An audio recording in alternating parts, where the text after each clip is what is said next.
Parmi tous les territoires, les villes sont très impactées par le changement climatique. D'abord parce qu'elles sont les principales pollueuses. Elles seraient responsables à elles seules de 67% des émissions de gaz à effet de serre, selon une étude de WWF. Mais les villes sont aussi de grandes victimes du changement climatique, avec ce que les spécialistes appellent les îlots de chaleur urbains. La température dans les villes est plus élevée que dans les régions avoisinantes, particulièrement quand il y a des valeurs extrêmes de la température.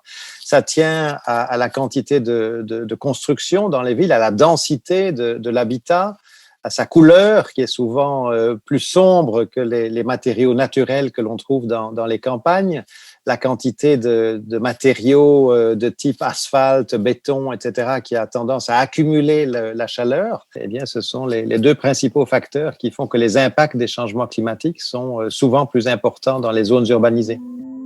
En période de canicule, il peut y avoir jusqu'à 8 degrés d'écart entre la ville et la campagne.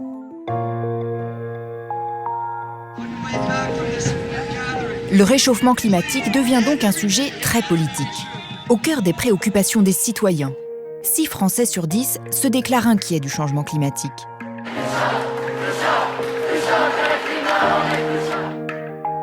Un message que les citadins ont adressé à leur maire.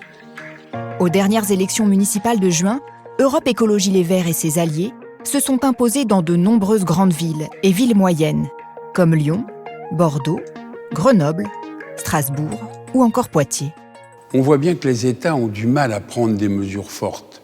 Il faut donc aujourd'hui que les villes prennent le relais, comme elles l'ont fait pour la crise sanitaire. Ce sont les villes, les entreprises et les citoyens qui vont faire avancer les choses. Mais alors, quels sont les leviers d'action des maires face au réchauffement ? Lutter contre le changement climatique, c'est d'abord construire autrement. C'est le pari d'Issy-les-Moulineaux. Quand on refait une ville, il faut en même temps développer une stratégie. Nous avons une ville entièrement reconstruite, qui était une friche industrielle totale.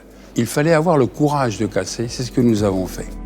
Reconstruite ou rénovée, la ville s'est dotée de 2 écoquartiers qui intègrent des bâtiments bas carbone notamment.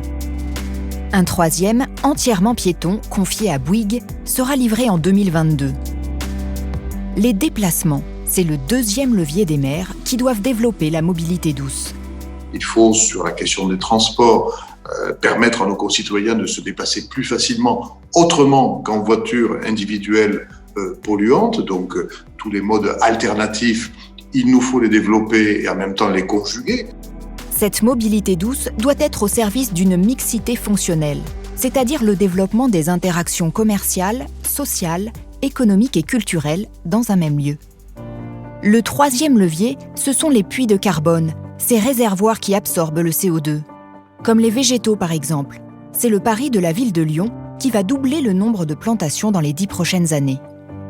À Toulouse aussi, la ville rose pourrait bien devenir la ville verte. Les toits végétalisés, il y en a très très peu à Toulouse, donc il faut qu'on s'y mette. Dans les rues, moi j'ai un plan qui est de planter 100 000 arbres à Toulouse dans les 10 ans qui viennent. En réalité, ça représente un effort considérable puisqu'il faudrait que l'on triple chaque année le nombre d'arbres plantés.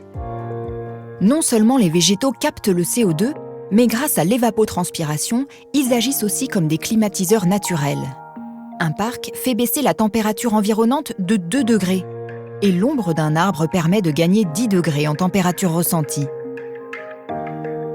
Les entreprises du bâtiment et de la construction doivent donc s'inscrire toujours plus dans cette dynamique. On a besoin de leur savoir-faire, de leur expérience, de leur professionnalisme pour construire la ville de demain.